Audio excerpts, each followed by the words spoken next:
Praise the lord. Good morning.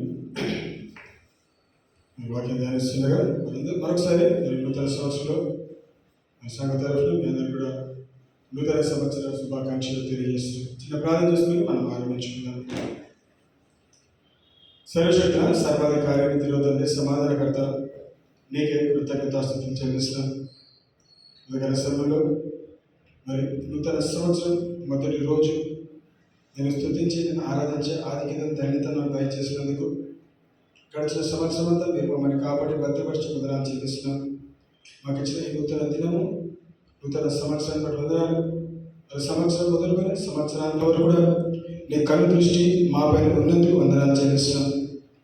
దాన్ని రెక్కల చాటు మమ్మల్ని భద్రపరచండి. నీ ఆత్మతో నింపండి. నీ ఆత్మ నడిపింపు మాకు దయచేయండి. ప్రతి నిమిషం, ప్రతి క్షణము, ప్రతిరోజు, ప్రతి వారం, ప్రతి నెల 365 రోజులు నీ సన్నిధి, నీ కాపుదల, భద్రత మాకు దయచేయండి. నీ చిత్తం లేదు, నీ ప్రణాళిక లేదు, మేము ఏది చేయకుండా ఒక కృపను దయచేయండి. వాక్యం ధ్యానిస్తుండగా మాతో మీరు మాట్లాడండి.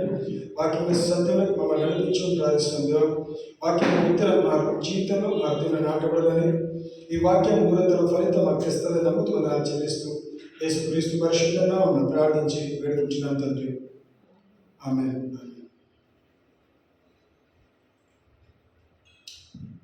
దేవునామానికి మహిమ ఘనత కలుగును గాక.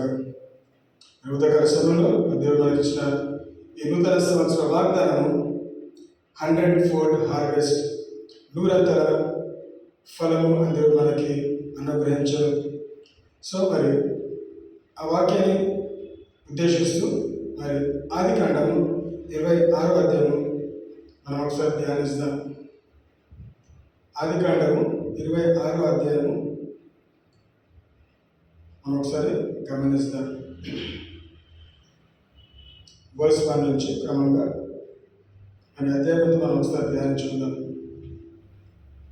There was a famine in the land besides the first famine that was in the days of Abraham, and Isaac went to Abimelech, king of the Philistines in Gerar.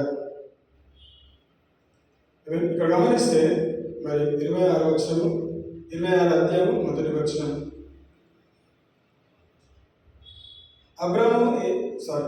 ఇస్సాకు ఏ ప్రాంతానికి అయితే వెళ్తున్నాడో, ఏ దేశానికి అయితే వెళ్తున్నాడో అక్కడ కరువు కలిగిన వాడు, అక్కడ కరువు ప్రాంతం. There was a famine in the land besides the first famine that was in the days of Abraham, and Isaac went to Abimelech, king of the Philistines in Gerar. అబీమెలెకు దగ్గరికి వెళ్ళినాడు. గెరార్ అనే ప్రాంతానికి వెళ్ళి ఎవరు కరువు ఉన్న ప్రాంతంలో అక్కడికి వెళ్ళడం మనం గమనిస్తున్నాం.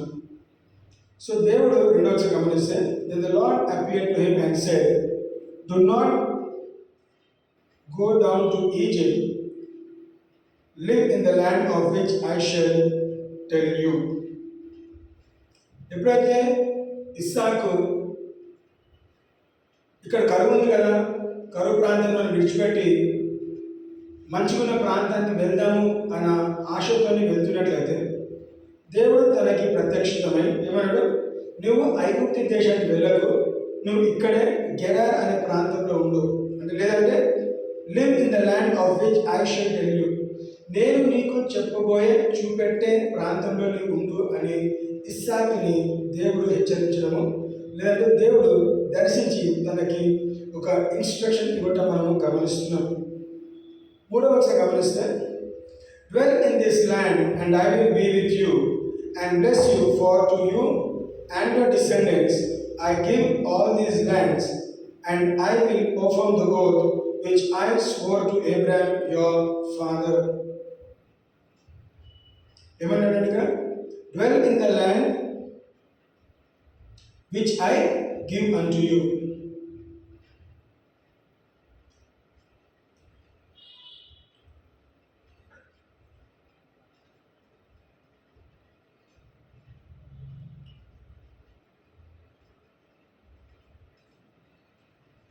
Dwell in this land and I will be with you and bless you, for to you and your descendants I give all these lands, and I will perform the oath which I swore to Abraham your father. నేను నీ పితరుడైన అబ్రాహాముతో చేసిన నిబంధన, చేసిన వాగ్దానము ఏం చేస్తాడంట, నువ్వు ఇక్కడ ఉన్నట్లయితే నేను నీతో ఉంటాను, I will be with you and best, నేను నీతో ఉంటాను, నిన్ను ఆశీర్వదిస్తాను, నీకు నీ సంతతికి ఈ దేశాన్ని ఇస్తాను, ఇంకా నేను నీ తండ్రి అయిన అబ్రహాముతో ఏదైతే నిబంధన చేసినో ఆ నిబంధన నీ జీవితంలో నెరవేరుస్తాను వాగ్దానం ఇస్తున్నాను. చూడండి, దేవుడు తన వాగ్దానం మన జీవితం నెరవేర్చబడాలంటే కొన్ని హెచ్చరికలు మనము పాటించాలి. ఇస్సాకు ఎప్పుడైతే నేను ఉండాల్సిన పట్టణం కానీ ప్రాంతము కరువు ప్రాంతం ఉంది కదా, నేను ఇక్కడ ఎందుకు ఉండాలి, నేను విడిచిపెట్టి వెళ్తా అనే ఆలోచన కలిగినప్పుడు మరి దేవుడు తనని దర్శించి ఎక్కడికి వెళ్ళకు, ఇక్కడే ఉండమని చెప్తున్నాడు. ఎందుకంటే దేవుడు ఇస్సాకు కరువులో అభివృద్ధి చూస్తున్నా కానీ ఇస్సాకు ఏమనుకుంటున్నాడు, ఈ కరువు ప్రాంతంలో నేనేం తినాలి, నా పిల్లలకి ఏం పెట్టాలి, నా కుటుంబానికి ఏం పెట్టాలి, నా సేవకులకు ఏం పెట్టాలి, లేదంటే నా పశుపక్షులకు నేను ఏం పెట్టాలి, ఇక్కడ ఆహారం లేదు, కరువు ఉంది కదా, మేము చనిపోతాము అనే ఆలోచన కలిగినప్పుడు దేవుడు తనని దర్శించి నువ్వు ఎక్కడికి వెళ్ళకు, నేను నీతో ఉంటాను, I will be with you, నేను నీకు తోడుగా ఉంటాను, ఇంకేమంటాడు, నేను నీకు తోడుగా ఉంటాను, నిన్ను నేను ఆశీర్వదిస్తాను, నీకు నీ సంతతికి ఈ ప్రాంతాన్ని ఇస్తాను, నేను నీ తండ్రితో చేసిన నిబంధన నెరవేరుస్తాను. దేవుడు వాగ్దానం ఇచ్చి వాగ్దానం నెరవేర్చేవాడిని. మరి ఆ రోజు దేవుడు ఇస్సాకు వాగ్దానం చేసి అబ్రహాముతో నిబంధన చేసి వాగ్దానం నెరవేరుస్తా అంటే మనము తన సంతతిగా పిలువబడ్డాము. మనము తన సంతతిగా ఉన్నప్పుడు మన జీవితంలో కూడా దేవుడు మనకి ఇచ్చిన వాగ్దానం నెరవేర్చబడును గాక. ఈ సంవత్సరం మనకి ఇచ్చిన వాగ్దానం కూడా నెరవేర్చబడాలని హృదయపూర్వకంగా మన దేవుని కోరుతా ఉన్నాను. And I will make your descendants multiply as the stars of heaven. I will give to your descendants all these lands, and in your seed all the nations of the earth shall be blessed. Amen. Because Abraham obeyed my voice and kept my charge, my commandments, my statutes, and my laws. 3, 4, 5 గమనిస్తే దేవుడు హెచ్చరికలు ఇవ్వటం ఎవరికండి? ఇస్సాకుకి హెచ్చరికలు ఇవ్వటం అని గమనిస్తున్నాం. ఇస్సాకు నేను చెప్పిన మాట నువ్వు విను, ఏ ప్రాంతానికి ఏ పట్టణానికి వెళ్ళాల్సిన అవసరం లేదు, ఇక్కడ కరువు ఉన్నప్పటికీ కూడా నువ్వు ఇక్కడే నివాసం చేయి, నేను నీకు తోడుగా ఉంటాను, నేను ఆశీర్వదిస్తాను, నీ సంతతితో ఆశీర్వదిస్తాను, నీకు నీ తండ్రి అయిన అబ్రహాముతో చేసిన నిబంధన నేను నీ జీవితం నెరవేరుస్తాను, నీ ఇచ్చిన వాగ్దానం నెరవేరుస్తాను అని ఏం చేస్తాను, హెచ్చరికరిస్తాను. If you and I will make your distance multiply as the stars of heaven. నీ సంతతి ఆకాశ నక్షత్రాల్లాగా ఏం చేస్తారు, విస్తరిస్తూ అంటున్నాడు, అభివృద్ధి పొందుతారు, మల్టిప్లై చేస్తూ అంటున్నాడు. And I will give your distance all this lands. నీ ప్రజలకి, నీ తర్వాత వచ్చిన సంతతికి నేను ఈ ప్రాంతం అంతా కూడా నేను నీకు బహుమానం ఇవ్వబోతున్నాను అంటున్నాడు. మనం ఈరోజు ఇవాళ మనకు ఒక 100 గజాలు కొనుక్కోవాలంటే ఎంతో కష్టపడుతూ ఉంటాం. ఒక చిన్న జాగా కొనుక్కోవడానికి, సొంత ఇల్లు కలిగి ఉండడానికి మనం ఎంతో ప్రయాసపడుతుంటాం, ఎంతో కష్టపడుతూ ఉంటాం. కానీ దేవుడు ఏమన్నాడు, మీరు నా చెప్పిన మాట విన్నట్లయితే, మీరు నా వాక్యానికి, నా వాగ్దానానికి మీరు లోబడినట్లయితే, నా హెచ్చరికలు మీరు పాటించినట్లయితే నేనేం చేస్తాను, నేను మీతో మీ పితరుడైన అబ్రహాముతో చేసిన నిబంధన వాక్యము మీలో నెరవేరుస్తా అంటున్నాడు. ఏం చేయాలి? మన జీవితంలో తన దేవుడు ఇచ్చిన వాగ్దానం మన జీవితం నెరవేర్చడం అంటే మనము హెచ్చరికల్ని పాటించాలి. We have to obey the instruction that God has given us so that His word will fulfill in our life. His promise will manifest in our life. So ఇచ్చిన హెచ్చరికలు ఏ విధంగా పాటించాలో గమనిస్తాం. 7 నుంచి 11 వచ్చిన గమనిస్తే ఇస్సాకు ఒక పరిస్థితి ఎదుర్కొంటున్నాడు. సాధారణంగా ఆ రోజుల్లో భార్య భర్తలు కానీ ఒక ప్రాంతం నుంచి ఇంకొక ప్రాంతం వెళ్తున్నప్పుడు అక్కడున్న అలవాటు, అక్కడున్న ఆచారము, అక్కడున్న పద్ధతి ప్రకారము ఎవరైనా స్త్రీ అందంగా కనిపిస్తే, భార్య అందంగా కనిపిస్తే ఆ రాజు కానీ ఆ ప్రాంతం వారు ఏం చేస్తారు, భర్తని చంపేసి భార్యని వాళ్ళ భార్యగా చేసుకొని వాళ్ళు కాపురం చేయడం అట్లా గమనిస్తాను.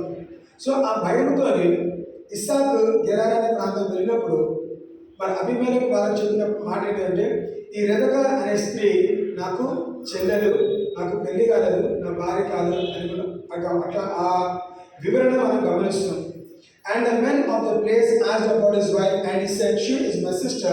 For he was afraid to say, She is mine, because he thought, Lest the men of the place kill me for Rebecca, because she is beautiful to behold. నా భార్య అందంగా ఉంది కాబట్టి ఎక్కడైతే ఆ గెరార్ అనే ప్రాంతంలో ఫిలిస్తీన్లు ఇస్సాకుని అడుగుతున్నారు, ఏమని అడుగుతున్నారు?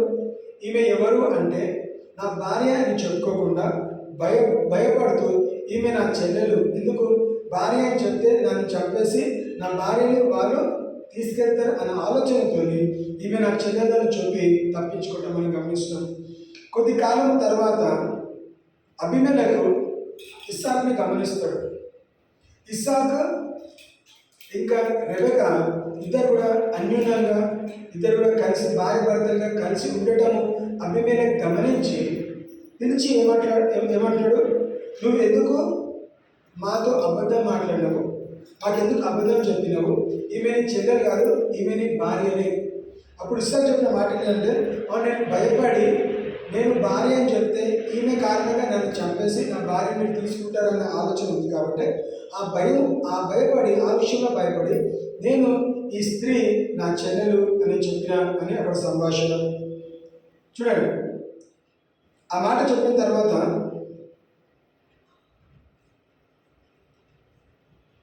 Abimelech 11వ వచనం గమనిస్తే, So Abimelech charged all his people saying, He who touches this man or his wife shall surely be put to death. ఎప్పుడైతే అబీమెలెకు పిలిచి ఇస్సాకుతో మాట్లాడుతున్నాడో, సంభాషిస్తున్నాడో, ఇస్సాకుని ఎరిగినవాడుగా ఉండి అబీమెలెకు వాళ్ళ ప్రజలకు చెప్పిన మాట ఏంటిది? ఎవరైనా ఇస్సాకు కానీ ఇస్సాకు భార్య పైన కన్నెత్తి చూసినా కానీ వాళ్ళకి ఏముంటుందంట? వాళ్ళకి మరణము సంభవిస్తుంది. వాళ్ళకి మరణము సంభవిస్తుంది. So Abimelech charged all his people saying, He who touches this man or his wife shall surely be put to death. ఇస్సాకుని కానీ తన భార్యని కానీ ఎవరు కూడా కన్నెత్తి చూడొద్దు, లేదంటే వాళ్ళని తాకొద్దు. అది రాజు ఇచ్చిన హెచ్చరిక. రాజు ఎవరండి? అన్యుడైన రాజు ఇస్సాకు పట్ల కటాక్షం కలిగి ఇస్సాకుని తన కుటుంబాన్ని కాపాడుతున్నాడు. ఎందుకు? మనం అనుకుందాము, దేవుని భయం ఆయన కలిగిన వాడు. అసలు దేవుడు తన ప్రత్యక్షితమై ఇస్సాకుని మీరు తాకొద్దు, రెబెకాని మీరు తాకొద్దు, తన కుటుంబాన్ని మీరు తాకొద్దు, తాను బట్టి వాళ్ళని బట్టి నేను మిమ్మల్ని ఆశీర్వదిస్తున్నా. అబ్రాహాము సమయంలో వచ్చిన కరువు కాకుండా ఇది రెండోసారి వచ్చిన కరువు ప్రాంతంలో వాళ్ళ కుమారుడు ఇస్సాకు గెరారు ప్రాంతం నుంచుగా దేవుడు వాళ్ళని దర్శించి వాళ్ళ జీవితంలో కార్యం చేస్తూ ఉన్నాడు. హల్లెలూయా. 12వ వచనం మన వాగ్దానం. Then Isaac sowed in that land and reaped in the same year 100-fold, and the Lord blessed him. ఏం చేసిందంట? ఈ గొడవలన్నీ అయిపోయిన తర్వాత ఇస్సాకు దగ్గర విత్తనాలు ఉన్నాయి. ఇస్సాకు ఏం చేయాల్సిన బాధ్యత అంటే తన చేతిలో ఉన్న విత్తనము ఎండిపోయిన నేలలో ఏం చేయాలంట? ఆయన విత్తనం నాటాలి. విత్తనం నాటితే దేవుడు ఆ విత్తనం వెనకాల కార్యం చేస్తూ వచ్చి ఏం చేశాడంట? అదే సంవత్సరము ఇస్సాకు 100 ఫలితం పొందెను. దేవుడు తనని బహుగా ఆశీర్వదించాడు. ఇస్సాకు డౌట్తో, సరే దేవుడు చెప్పినాడు కాబట్టి ఇక నేను మొహమాటంతో నేనేం చెప్పలేక, నేను ఏం చేయలేక, సరే నా చేతిలో ఉన్న విత్తనాలు కనీసం నేను నాటుతాను. ఇస్సాకు తెలీదు నాటిన విత్తనం వెనకాల 100 ఫలితం తనకు వస్తుందని. కేవలం విధేయత చూపెట్టి, ఎవరు విధేయత అండి? యెహోవా దేవుడు తనను వెళ్ళొద్దు అని చెప్పిన మాట విధేయత చూపెట్టి ఎక్కడికి వెళ్ళకుండా ఎక్కడైతే ఉండుమని చెప్పినాడో అదే ప్రాంతంలో ఉంటూ తన దగ్గర ఉన్న విత్తనాలు తీసుకొని ఆ ప్రాంతంలో విత్తనాలు నాటుకుంటూ వెళ్ళినాడు. మరి దేవుడు విత్తనంతో పాటు భూమితో పాటు కలిసి పనిచేస్తూ ఏం చేస్తాడంట? ఇస్సాకు నాటిన విత్తనాన్ని దేవుడు గౌరవించి, ఎందుకు గౌరవిస్తాడు? విధేయత కారణంగా, అబ్రాహాముతో చేసిన నిబంధన కారణంగా, చేసిన వాగ్దానం కారణంగా ఆ విత్తనానికి ఏం చేస్తాడు? విత్తనాన్ని గౌరవిస్తూ విత్తనం వెనకాల పనిచేస్తూ అదే సంవత్సరము 100 ఫలితము పొందుకొని ఏ ప్రాంతంలో పొందుకున్నాండి? కరువు ప్రాంతంలో విత్తనం నాటితే చూసే వాళ్ళందరూ కూడా వెర్రివాడు అని తిడతారు. నువ్వు ఎందుకు నేను విత్తనాలు వేస్ట్ చేసుకుంటావు? ఈ విత్తనాలు ఎండిపోయిన, ఇక్కడ నీళ్లు లేవు, నీళ్లు సరఫరా లేవు, నీకు నీళ్లు పట్టడానికి కూడా లేవు, ఇక్కడ బావిలు లేవు. ఇక్కడ నువ్వు విత్తనం నాటితే నీ విత్తనానికి కావాల్సిన నీరు ఎక్కడి నుంచి తెస్తావు? కొనడానికి పక్కన చుట్టుపక్కల బావులు, ట్యాంకర్లు ఏమీ లేవు. మరి ఎందుకు ఇట్లా పిచ్చిగా చేస్తావు?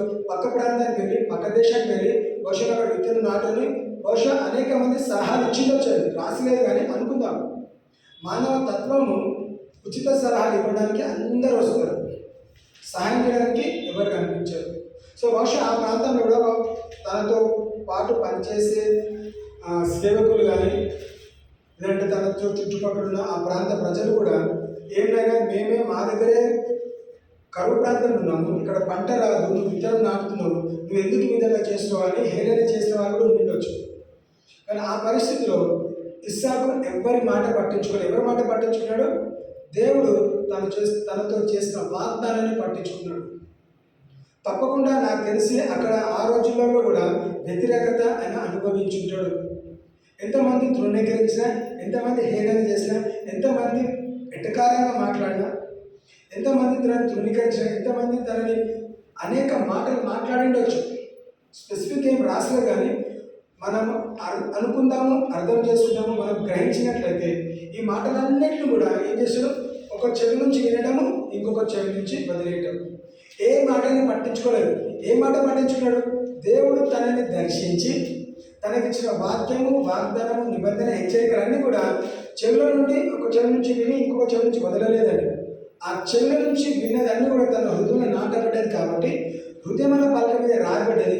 ఏదైతే హృదయంలో నిశ్చయించుకున్నాడో, తలంపు చేసుకున్నాడో, నిర్ణయించుకున్నాడో, ఆ నిర్ణయం చెప్పున, దేవుడు ఇచ్చిన హెచ్చరికలు చెప్పున ప్రకారము ఆయన చేసుకుంటూ వెళ్ళినాడు. ఏమో గమనిస్తాం? అదే సంవత్సరం, ఏ సంవత్సరం అయితే విత్తనం నాటినాడో అదే సంవత్సరం 100 ఫలితము పొందుకున్న వాడిగా మనం గమనిస్తాం. యెహోవా తనని ఆశీర్వదించెను. ఈ సంవత్సరము 2026 సంవత్సరము మరి మన సంఘానికి దేవుడు ఇచ్చిన వాగ్దానం ఇదే. మనం అనేక విత్తనాలు నాటుతూ వస్తున్నాము. ప్రతి మంచి విత్తనం వెనకాల 100 ఫలితము ఇదే సంవత్సరం మనం పొందుకోబోతున్నాం. గడిచిన సంవత్సరాన్ని పక్కన పెడతాం. మనం ఈ సంవత్సరం నాకు 100 ఫలితం కావాలంటే ఈ సంవత్సరం నేను ఎలాంటి విత్తనం నాటుతున్నానో అది మనం గమనించాలి.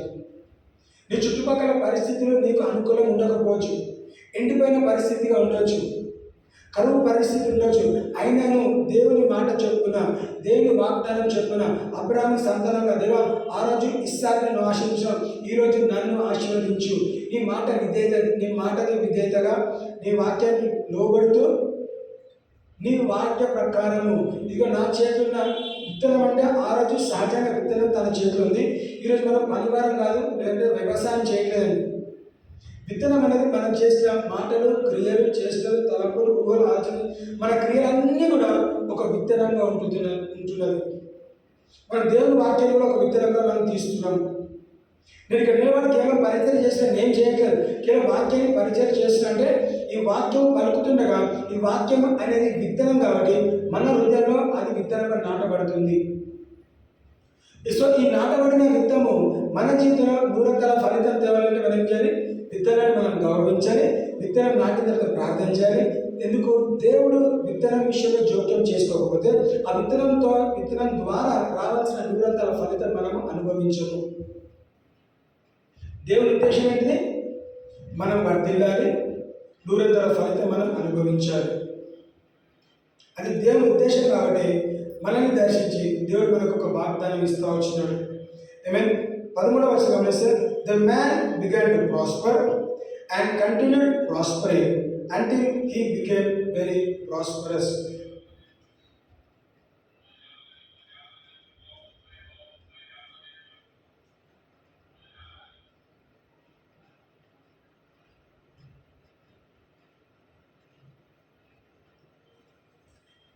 ఇస్సాకు ఆ దేశమందున్న వాడై విత్తనము వేసి ఆ సంవత్సరము 100 ఫలము పొందెను. యెహోవా అతనిని ఆశీర్వదించెను గనుక ఆ మనుషుడు గొప్పవాడాయను. అతడు మిక్కిలి గొప్పవాడగు వరకు క్రమక్రమంగా అభివృద్ధి పొందుచు వచ్చెను. హల్లెలూయా. ఏమన్నాడు? అతడు మిక్కిలి గొప్పవాడగు వరకు క్రమక్రమంగా అభివృద్ధి పొందుచు వచ్చెను. ఏమన్నాడు దేవుడు? క్రమక్రమంగా అంటే కొద్ది కొద్దిగా ఎప్పుడు కానీ నువ్వు కంప్లీట్గా అభివృద్ధి పరచబడేంత వరకు కూడా, అభివృద్ధి పొందేంత వరకు కూడా క్రమక్రమంగా అంటే ఏంటిది? జనవరి 1 మనం అభివృద్ధి చూడమండి. ఈ 365 రోజులు కూడా మనకి అవసరము. ఎందుకు? మనము అభివృద్ధి చూడడానికి. క్రమక్రమం అంటే నెల దాటేసరికి నెల మన గ్రోత్ మనం చూసుకున్నట్లయితే జనవరిలో ఏ విధంగా ఉన్నామో ఫిబ్రవరిలో ఆ విధంగా ఉండొద్దు. అనుకుందాము 12 మెట్లు ఎక్కాలి. 12 మెట్లు ఎక్కాలంటే ఒక మెట్టు నుంచి ఇంకొక మెట్టు నుంచి మెట్టుకి ఏం చేస్తాం? పైకి ఎక్కుతామండి. అడుగులు వేరే, మెట్టులు వేరే. మనం అడుగేసుకుంటూ ఉంటే ఇక్కడ నుంచి అక్కడ 12 అడుగులు వేస్తే ఈ గోడ నుంచి ఆ గోడ వరకు నేను చేరుకుంటాను. కానీ ఇక్కడ గమనిస్తే వాక్యం ఏమంటుంది? క్రమక్రమంగా అంచెలంచెలుగా మీరు ఎదగాలి, మీరు హెచ్చింపబడాలి. దేవుని వాక్యము, దేవుని వాగ్దానం. సో మనము మిక్కిలి గొప్పవాడు అయ్యేంత వరకు, మిక్కిలి ధనవంతులు అయ్యే వరకు, మిక్కిలి బలశూరులుగా అయ్యేంత వరకు దేవుడు నీకు నాకు తోడుగా ఉండి జనవరి నుంచి డిసెంబర్ వరకు కూడా అంచెలంచెలుగా ఒక నెల తర్వాత ఇంకొక నెల క్రమక్రమంగా ఏం చేస్తారంట? ఒక మెట్టు నుంచి ఇంకొక మెట్టు మనం అందరం కూడా తప్పకుండా ఎదుగుతాం. ఏ విషయంలో? అన్ని విషయాలలో. అది ఆర్థికంగా ఉండని, ఆరోగ్య విషయంలో ఉండని, వస్తుపూర్వకంగా ఉండని, మన గృహ విషయంలో, మన సంతాన విషయంలో, మన కుటుంబ విషయంలో, మన ఉద్యోగ విషయంలో క్రమక్రమంగా నేను ఎదగాలి. ఎందుకు? నీ సొంతగా అనట్లేదు.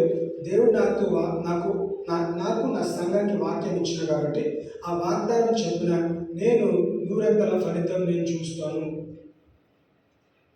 ఇస్సాకు కూడా సంవత్సరం వెయిట్ చేస్తాడు ఈ మాట రాయడానికి. అదే సంవత్సరం అంటే జనవరిలో విత్తనం నాటితే డిసెంబర్ 31 వరకు వెయిట్ చేసి డిసెంబర్ 31 వెనక తిరిగి చూస్తే అరే దేవుడు నాకు 100 ఫలితం ఇచ్చినాడు. ఆ సంతోషంతో ఈ మాట రాయబడ్డది. సో మనం కూడా తప్పకుండా చివరి రోజు నిన్న డిసెంబర్ 31 అయింది, ఇంకా మరి డిసెంబర్ 31 రావడానికి 365 రోజులు మనం వెయిట్ చేయాలి. ఈ వెయిటింగ్ పీరియడ్లో, ఈ ప్రయాణంలో ఏం చేస్తాము? ప్రయాసపడుతున్నా కానీ మన దేవుని పైన ఆధారపడితే విత్తనం ఎండిపోయిన నేలలో విత్తనం నాటడం అది సులువు కాదండి. అది ప్రయాసంతో కూడిన పని. సాధారణంగా ఏం చేస్తారు? దున్నుతాం కదా. వ్యవసాయం తెలిస్తే మొదట ఆ భూమిని దున్నుతారు, బాగా నీళ్లు పోస్తారు, దున్నుతారు. ఏం చేస్తారు? కొంచెం పచ్చిగా ఉన్నప్పుడు, మట్టి మెత్తగా ఉన్నప్పుడు విత్తనం నాటడానికి ఈజీగా ఉంటుంది. కానీ ఇక్కడ ఏం చూస్తాము? ఆ ఎండిపోయిన నేల, గట్టి నేలలో ఎంత దున్నినా కానీ కష్టమే అండి. అయినా కానీ దున్నుకుంటూ వెళ్ళినాడు, విత్తనం నాటుకుంటూ వెళ్ళాడు. ఎవరి మీద భరోసా పెట్టినాడు? ఎవరిపైన నిరీక్షణ కలిగినది?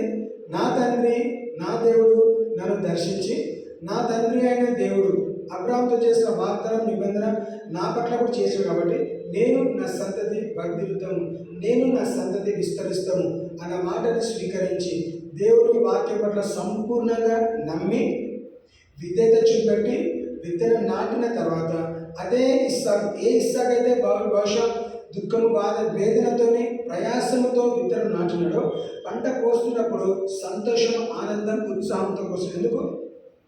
ఈ కరువు ప్రాంతంలో ఏంటిరా బాబు ఇది, ఇంత పంట వచ్చింది, ఇంత ఫలం చూస్తున్నాను ఏంటిది? నా దేవుడు నమ్మదగిన వాడు, నా దేవుడు నీతిమంతుడు, నా దేవుడు శాశ్వతమైన ప్రేమతో ప్రేమించాడు, నా దేవుడు గొప్ప దేవుడు, నా దేవుడు మా తండ్రితో చేసిన నిబంధన ఇదిగో నా జీవితం నెరవేర్చాడు అనే సంతోషంతో, ఆనందంతో పని వారందరూ కూడా వ్యవసాయం చేస్తారు. ఆ పంటని కోస్తూ ఉండగా చివరికి ఎంత లెక్క పెట్టారు? 100 ఫలితం వాళ్ళు చూడగలిగినారు. ఆ పంట కోస్తున్నప్పుడు శ్రమ కనబడ్డది వాళ్ళకి. శ్రమలో నాటినారు, చెమట వచ్చి నాటినారు. బహుశా ఒక క్వశ్చన్ మార్క్తో నాటుంటారు. అరే వస్తుందా రాదా అన్న ఆలోచనతో నాటింది. కానీ దేవుని మాట పైన సంపూర్ణంగా నమ్మకం ఉంచినారు కాబట్టి వారు ఏం చేస్తారు? దేవుడు వాళ్ళ పనిని, వాళ్ళ విధేయతని గౌరవించి, వాళ్ళ విత్తనాన్ని గౌరవించి దేవుడు వాళ్ళకి నూరంతల ఫలితము, నూరంతల పంట వాళ్ళకి ఇవ్వటము మనం గమనిస్తున్నాం. సో ప్రతి ఏ విషయంలో మీరు కంగారు పడకండి, చింతించకండి. నీ చింత యావత్తు యెహోవా పైన వేగుడి అని మాత్రం తెలుస్తుంది. ప్రయాసపడి భారము సమస్య చెంది నా ఎదుగు రండి, నేను మీకు విశ్రాంతి ఇస్తా అంటున్నాను. మీరు ప్రయాసపడుతున్నారా? తన దగ్గరకు వస్తే మీకు విశ్రాంతి కలుగుతుంది. ఎప్పుడైనా విశ్రాంతి ఇస్తాడు. ఎప్పుడు విశ్రాంతి ఇస్తున్నాడు? పంట కోసిన తర్వాత, నూరంతల ఫలితం చూసిన తర్వాత, అమ్మయ్యా నేను ఇంకా కష్టపడాల్సిన అవసరం లేదు, దేవుడు నాకు తోడుగా ఉన్నాడు, నాతో చేసిన వాగ్దానము, మా తండ్రితో చేసిన నిబంధన నెరవేర్చబడుతున్నందుకు దేవునికి కృతజ్ఞతలు చెల్లిస్తున్నాను. నేను, నా పనివారు, నా పశుపక్షులు అన్నీ కూడా మేము బ్రతుకుతాము. మాకు మంచి ఆహారం ఉంది, ఎందుకంటే నూరంతల ఫలితము మేము అనుభవించినాము. మిక్కిలి క్రమక్రమంగా దేవుడు వారిని అభివృద్ధి చేస్తూ వచ్చినాడు. అభివృద్ధి చేసిన తర్వాత కొన్ని సమస్యలు ఎదుర్కొంటా ఉన్నాడండి. మనం చాలాసార్లు దేవుని ఆశీర్వదిస్తే ఆశీర్వాదంతో పాటు సమస్యలు రాదనుకుంటాము. సమస్యలు ఖచ్చితంగా వస్తాయి. అడుగడుగున సమస్యలు ఉంటాయి. అడుగడుగున దేవుడు నీతో ఉంటాడు. అడుగడుగున క్రమక్రమంగా దేవుడు ప్రతి సమస్య నుంచి దాటిస్తాడు. ఆ సమస్యలు గమనిద్దామా? చూడండి 16వ వచనం, 14 నుంచి ఒకసారి గమనిద్దాం.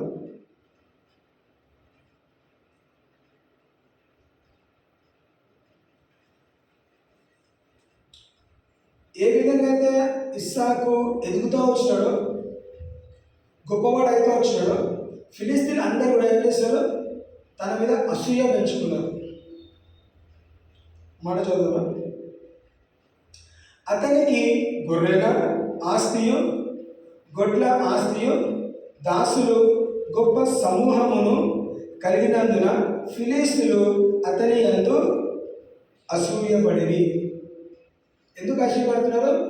అరే వీడు అదే మాట్లాడుతున్నారు కదా, వీడు లేకపోతే ఇతను వేరే ప్రాంతం నుంచి మన ప్రాంతంలోకి వచ్చి, మన ప్రాంతంలో విత్తనం నాటి, మన ప్రాంతంలో ఈ కరువు ప్రాంతంలో నూరంతల ఫలితం పొందుకొని ఈయన ఎదుగుతున్నాడు, మనం ఎక్కడున్నామో అక్కడ ఉండిపోయినాము అనే వాళ్ళ ఎదుగుదల చూసి వీళ్ళందరూ ఎవరని, ఈ ఫిలిస్తీన్లు అందరూ కూడా, గెరార్ అనే ప్రాంతాల ప్రజలందరూ కూడా ఏం చేశారు?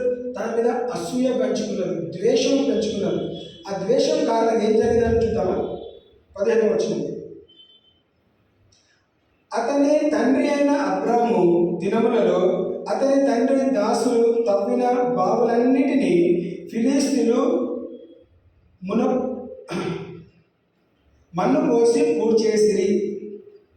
అబీమెలెకు, నీవు మాకంటే బహు బలము గలవాడవు గనుక మా యొద్ద నుండి వెళ్ళిపోమని ఇస్సాకుతో చెప్పగా, ఇస్సాకు అక్కడి నుండి వెళ్ళి గెరారు లోయలో గుడారము వేసుకుని అక్కడ నివసించెను. అప్పుడు తన తండ్రి అయిన అబ్రాము దినములలో తవ్విన నీళ్ళ బావులు ఇస్సాకు తిరిగి తవ్వించెను. ఏలైనగా అబ్రాము మృతి పొందిన తర్వాత ఫిలిస్తీన్లు వాటిని పూడ్చివేసిరి. అతడు తన తండ్రి వాటిని పెట్టిన పేర్ల చొప్పున తిరిగి వాటికి పేరు పెట్టెను. మరియు ఇస్సాకు దాసులు ఆ లోయలో తవ్వగా జలగల నీళ్ళ బావి దొరికెను. అప్పుడు గెరారు కాపరులు ఇస్సాకు కాపరులతో జగడమారిని నీరు మాదే అని చెప్పిన కనుక వారు తనతో కలహించినందున అతడు ఆ బావి ఎస్సెకు అనే పేరు పెట్టెను. గమనిస్తే అబీమెలెకు ఒక రాజు వచ్చి, నువ్వు మా ప్రాంతాన్ని నుంచి విడిచిపెట్టి వెళ్ళు, ఎందుకు? నీవు మాకన్నా గొప్పవాడిగా మార్చబడ్డావు. 16వ వచనం గమనిస్తే, and Abimelech said, go from us, for thou art much mightier than we. నీవు మాకన్నా ఎక్కువ బలశూరుడుగా మార్చబడ్డావు, బలవంతుడుగా ఉన్నావు. ఎందుకంటే ఇస్సాకు ఒక కుటుంబము, అబీమెలెకు ఒక రాజ్యం. సో దేవుడు ఎంతగా ఆశీర్వదించాడంటే రాజ్యంలో ఉన్న అంత ఆస్తుల అంతస్తులు గమనించి ఈ ఒక్కడ ఆస్తుల అంతస్తులు గమనిస్తే ఇస్సాకు ఆస్తుల అంతస్తులే గొప్పదిగా కనబడుతున్నది. అందుకే ఒక రాజు ఇస్సాకు దగ్గరకు వచ్చి బ్రతిమలాడు ఏమన్నాడు, నీవు మా ఎదుట నుంచి వెళ్ళిపో, ఎందుకంటే నువ్వు మాకన్నా బలాఢ్యుడిగా ఉంచు. అబీమెలెకు నీవు మాకంటే బహుబలము గలవాడవు కనుక మా యొద్ద నుండి వెళ్ళిపోమని ఇస్సాకుతో చెప్పగా, బ్రతిమలాడు, బాబు నువ్వు ఉంటే మాకు కష్టమవుతుంది, నువ్వు ఉంటే మాకన్నా ఇంకా బలవంతుడుగా అవుతావు, కాబట్టి నువ్వు దయచేసి మా ప్రాంతం నుంచి నువ్వు వెళ్ళిపో. నేనే మిమ్మల్ని మా ప్రాంతంలో ఉండమని చెప్పినాను, నేనే మిమ్మల్ని ఈ ప్రాంతం నుంచి వెళ్ళిపోమని చెప్తున్నాను. వాళ్ళు వెళ్ళిపోయిన తర్వాత గెరార్ అనే లోయలో వాళ్ళు నివాసం చేస్తారు. ఎప్పుడైతే అబ్రాము తవ్విన బావులు మళ్ళీ తవ్వి నీళ్ళు వాడుకుందాం అనుకుంటే వాళ్ళు ఏం చేస్తారు, ఫిలిస్తీన్లు గొర్రెల కాపర్లు ఇస్సాకు గొర్రెల కాపర్లు ఏం చేస్తారు, ఇద్దరి మధ్యలో గొడవ అవుతుంది కాబట్టి మీరు ఎన్ని బావులు తవ్వినా దాదాపు 2 సార్లు బావులు తవ్వుతారు. 2 సార్లు బావిని ఏం చేస్తారు, మట్టితో పూర్తి చేస్తారు. 3వసారి బావి తవ్వినప్పుడు 17వ వచనం 22వ వచనం గమనిద్దాం.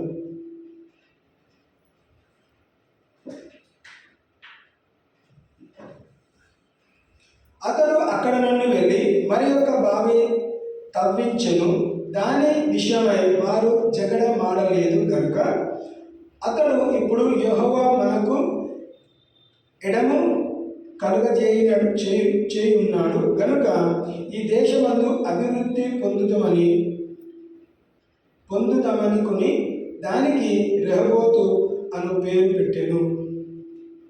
3వసారి బావి తవ్వినప్పుడు ఫిలిస్తీన్ ఇతరులతో గొడవ పడకుండా వెళ్ళిపోయినారు కాబట్టి దేవుడు తన వాగ్దానం ఏంటిది, ఇక మీదట మేము చూడండి ఏమన్నాడు,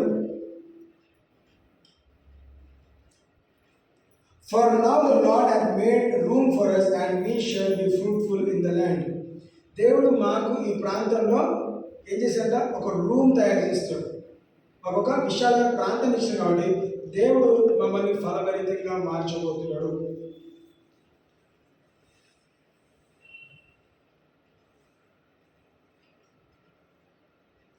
యెహోవా మనకు ఎడము చేసి ఉన్నాడు కనుక ఈ దేశమందు అభివృద్ధి పొందుదామనుకొని దానికి రెహోబోత్ అని పేరు పెట్టాను. ఏ దేశం పెద్ద వాళ్ళు ఉన్నారో, ఏ దేశం పెద్ద వాళ్ళని అసూయ పెంచున్నారో, ఏ దేశం నుంచి వాళ్ళు వెలగొట్టడానికి ప్రయత్నం చేస్తున్నారో, దేవుడు అదే దేశంలో, అదే ప్రాంతంలో, అదే పట్టణంలో ఏం చేస్తాడంట, అభివృద్ధి పొందేలాగా చేస్తూ వచ్చినాడు. ఇస్సాకు చింత ఏంటిదండి, ఇస్సాకు దేంట్లో చింతించాలి, దేవుని మాటకి లెక్క చేసే విషయంలో, దేవుని మాటకి విధేయత చూపెట్టే విషయంలో లెక్క చేయాలి. ప్రజలు చెప్పిన మాట చూడండి, వాళ్ళతో గొడవడితే ఏం చేస్తాడు, ఈ బావి తవ్వితే ఇంకొక ప్రాంతానికి వెళ్ళి ఇంకొక బావి తవ్వుతున్నారు, అది కూడా పూర్తి చేస్తే వాళ్ళతో గొడవడట్లేదు, ఇంకొక ప్రాంతానికి వెళ్ళి బావి తవ్వుతున్నారు. దానికి దేవుడు ఏం చేస్తాడు, గొడవ పడకుండా చేసి అందరినీ పక్కన పెట్టి రెహోబోత్ అనే పేరు పెట్టగలిగినాడు. అంటే ఏంటిది, దేవుడు మాకు తోడుగా ఉన్నాడు, దేవుడు మాకు విశాల ప్రాంతం ఇచ్చాడు, మేము అభివృద్ధి పొందడానికి ఫలం చెట్టు ఉండడానికి, ఫలభర్తి ఉండడానికి దేవుడు మాకు సహాయపడుతుందని వాళ్ళు దాంట్లో ఆశించినారు, వాళ్ళు ప్రేరేపించబడ్డారు, వాళ్ళు ముందుకు కొనసాగుతున్నారు. 24 వచ్చి గమనిస్తే,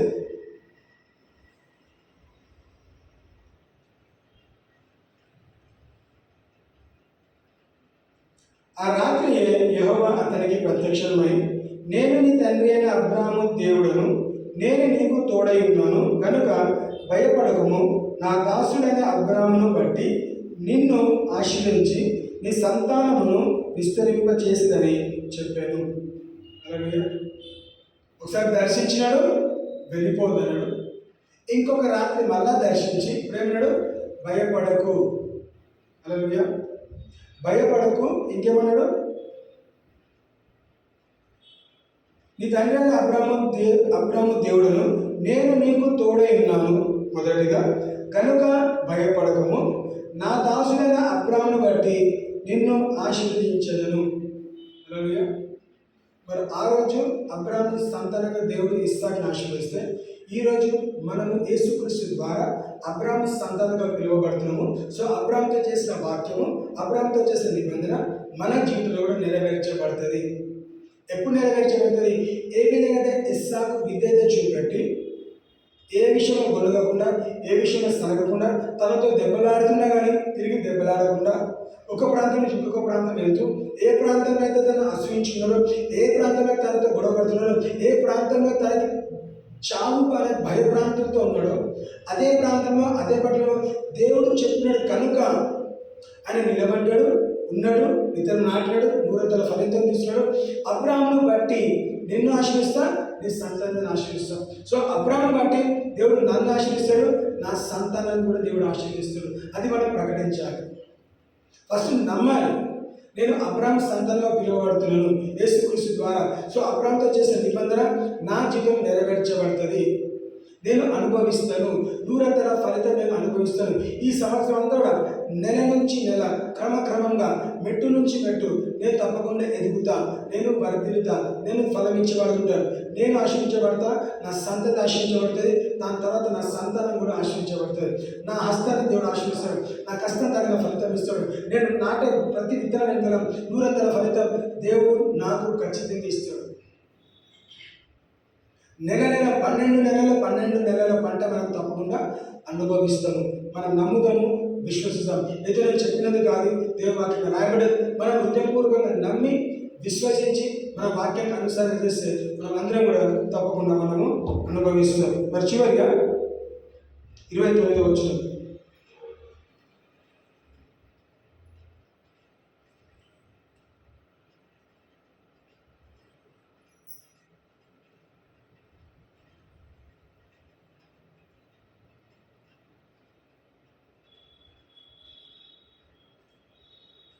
ఇరవై ఏడు నుంచి మనం ఒకసారి గమనిస్తే, ఇస్సాకు మీరు నా మీద పగపట్టి మీ యుద్ధ నుండి నన్ను వేసిన తర్వాత ఎందు నిమిత్తము నా యుద్ధకు వచ్చి ఉన్నారని వారిని అడగగా, వారు నిశ్చయముగా యెహోవా నీకు తోడైయుండుట చూచితివి గనుక మనకు అనగా మాకును నీకును మధ్యనొక ప్రమాణ ఉండవలననియు,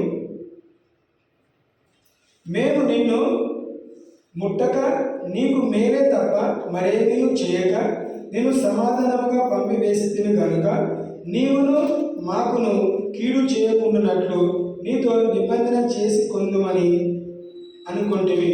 ఇప్పుడు నీవు యెహోవా ఆశీర్వాదము పొందిన వాడవి. ఏమన్నాడు? వాళ్ళే ఇప్పుడు బ్రతిలాడుతున్నారు, వాళ్ళే వెళ్ళిపోమన్నారు. వాళ్ళు ఇప్పుడు ఏం చేస్తారు? నీతో మేము స్నేహం చేస్తాం. ఎందుకు? నేను మీకు ఏం హాని చేయలేదు, మీరు మాకు ఏం హాని చేయకండి. మరి అందరం ఒక నిబంధన చేస్తే, ఎందుకు నిబంధన చేస్తా అంటారు? ఇస్సాకు నాటినందుకు కాదు, 100 ఫలితం తీసుకున్నందుకు కాదు. మరేమో మాట్లాడుతున్నారు? మేము గమనించాము, దేవుడు మీకు తోడై ఉన్నాడు. హల్లెలూయా. ఇప్పుడు నీవు యెహోవా ఆశీర్వాదము పొందిన వాడవిని.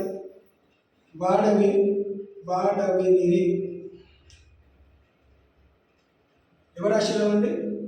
అన్యులు ఫిలిస్తీ దేశంలో ఒక క్రైస్తవులు, ఒక విశ్వాసి కానీ క్రైస్తవులు కానీ దేవుని బిడ్డ ఆశ్రయించబడితే ఆ ఆశీర్వాదము అన్యులు గమనించి వారు వచ్చి ఒక సాక్ష్యం చెప్తారు.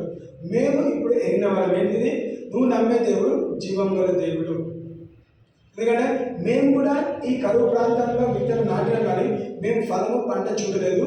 నీవు కూడా బయట దేశస్తుని మా దగ్గర వచ్చి నివాసం చేస్తూ మా భూమిలో విత్తనం నాటి మా భూమిలో 100 ఫలితం తీసుకునే అది నీ సొంత శక్తులు కాదు, నీతో పాటు నీ దేవుడు అనే యెహోవా నీకు ఉన్నాడు. కాబట్టి అది మేము గమనించాము, మేము గౌరవిస్తాము, మేము కూడా నీతో నిబంధన చేస్తాము. నిబంధన చేస్తే ఏంటంట? ఆ నిబంధన ఏంటంటే అబ్రాహామును బట్టి దేవుడు ఇస్సాకుని ఆశీర్వదిస్తే, ఇప్పుడు అబ్రాహామును బట్టి ఇస్సాకుని బట్టి దేవుడు అబీమెలెకుని ఆశీర్వదిస్తాడు. వాళ్ళు ఏమని గ్రహించున్నారు? అబీమెలెకు ఇస్సాకుతో నిబంధన చేస్తే ఆశీర్వాదం నేను ఎక్స్పెక్ట్ చేయగలుగుతాం. సో అన్ని ఏం చేస్తారు? మనము సాక్షిగా నిలబడితే చుట్టుపక్కల వారు ఉన్న వాళ్ళు కూడా మనతో స్నేహం చేసి మనము ఏ ఆశీర్వాదం అనుభవిస్తామో అదే ఆశీర్వాదము వారు కూడా అనుభవించడానికి ఇష్టపడతారు. సో మన బాధ్యత ఏంటిది? గొడవ పడడానికి వస్తారు, మనం తిరిగి గొడవ పడాల్సిన అవసరం లేదు. మనం ఎంతగా ఎదగాలంటే నీ ఆశీర్వాదం మాట్లాడదు. ఆ రోజు ఇక్కడ ఇస్సాకు వెళ్ళి అభిమేలకు, ఇస్సాకు ఈరోజు నేను నీకన్నా బలవంతుని, నీకన్నా గొప్పవాడిని, కాబట్టి ఈరోజు నువ్వు నాతో చేతులు కలుపు, నువ్వు నాతో నిబంధన చేయి, ఇక నేను ఆశీర్విస్తానట్లేదండి. అభిమేలు గ్రహించి, అభిమేలు తెలుసుకొని ఏమని తెలుసుకున్నాడు? ఇస్సాకుతో వాళ్ళ దేవుడు ఉన్నాడు కాబట్టే ఆశీర్వదించబడ్డాడు. కాబట్టి మనము తనతో నిబంధన చేస్తే మనం కూడా ఆశీర్వదించబడతాము. సో చుట్టుపక్కల ఉన్న వాళ్ళు, మన స్నేహితులు, బంధుమిత్రులు కానీ, మన ప్రజలు, మన ప్రాంత ప్రజలు కూడా మనతో స్నేహం చేయాలి. ఆ స్థాయికి మనం ఎదగాలి. మనతో స్నేహం చేస్తే వాళ్ళకి మేలు, మనకి మేలు. వాళ్ళు మనతో గొడవ పడితే దేవుడు జోక్యం చేస్తున్నాడు, వాళ్ళని శిక్షిస్తున్నాడు. మనం ఆరాధన చేస్తే గొడవ పడుతున్నారా? చేయాలి. బయట వాక్యం చెప్తున్నారు, గొడవ పడుతున్నారు, చేయాలి. ఎందుకు? నీ పక్షాన నీ దేవుడు నాడు, నీ దేవుడు నీ రాత్రి నిమిషం యుద్ధము యెహోవాదే. దేవుని చేతకు అప్పగిస్తే ఇస్సాకు భాష అనుకుంటాను, దేవా నువ్వు నన్ను ఇక్కడ ఉండమన్న మాట నేను ఉన్నాను. నేను ఇక్కడ ఉన్న తర్వాత ఇక చుట్టుపక్కల ప్రజలందరూ కూడా నేను బాగు తవ్వుకుంటున్నా, వాళ్ళ నీటి పైన కాదు, బాగు తవ్వుకో, నీళ్ళు నాకు కావాలి తాగడానికి, వీళ్ళు వచ్చి పూజ చేస్తారు అంటే 2-3 సార్లు చేస్తారు. నువ్వు ఏదైనా చేయలేదా, నువ్వు ఏదైనా జోక్యం చేయి, నువ్వు నాకు ఒక సమాధానం ఇవ్వంటే దేవుడు జోక్యం చేసుకొని రెహోబోత్ అనే బాగు వాళ్ళకి పెట్టడం మనం గమనిస్తున్నాం. సో దేవుడు నీకు నాకు విరోధి కాదు, నీ పక్షాన నా పక్షాన యుద్ధం ఆడేవాడు. కాబట్టి మనం తన వైపు తిరిగితే ఆయన మన వైపు తిరుగుతాడు. నీకు నాకు ఏం చేస్తాడంట? తన వాక్యము, తన వాగ్దానము మన జీవితంలో ఖచ్చితంగా నెరవేర్చబడుతుంది. సో ఒక అన్యుడు అన్నాడు, నీవు యెహోవా ద్వారా ఆశీర్వదించబడిన వారిని. సో ప్రజలు మనల్ని చూసి చెప్పగలగాలి, మీరు యెహోవా ద్వారా ఆశీర్వదించే ప్రజలుగా ఉన్నారు, యెహోవా ద్వారా ఆశీర్వదించబడిన సంఘం ఉన్నది, మీరు యెహోవా ద్వారా ఆశీర్వదింపబడిన కుటుంబంలో ఉన్నారు. మనం చెప్పగలగాలి, చూపెట్టగలగాలి. ప్రజలు మన దగ్గరికి తప్పకుండా రాగలుగుతారు. ఎవరి బట్టి అండి? మన పైన ఆశీర్వాదాన్ని బట్టి ప్రజలు మన దగ్గరికి రావాలి. అది సాధ్యమా? తప్పకుండా సాధ్యం. ఈ సంవత్సరం దేవుడు దాన్ని సాధ్యపరుస్తాడు. సో ఇక్కడ కూడిన ప్రతి ఒక్కరం కూడా ఈ సంవత్సరం గడవకుందే 100 ఫలితం ప్రతి నెల మనం చూడాలి. ప్రతి విత్తనం, ఏ విత్తనం అయితే నాటుతామో ప్రతి విత్తనం వెనుక 100 ఫలితం మనం 100% ఖచ్చితంగా అనుభవిస్తాం. హల్లెలూయా. దేవుడు కొద్ది మాటలు దీవించును గాక. ఆమేన్. Praise the lord.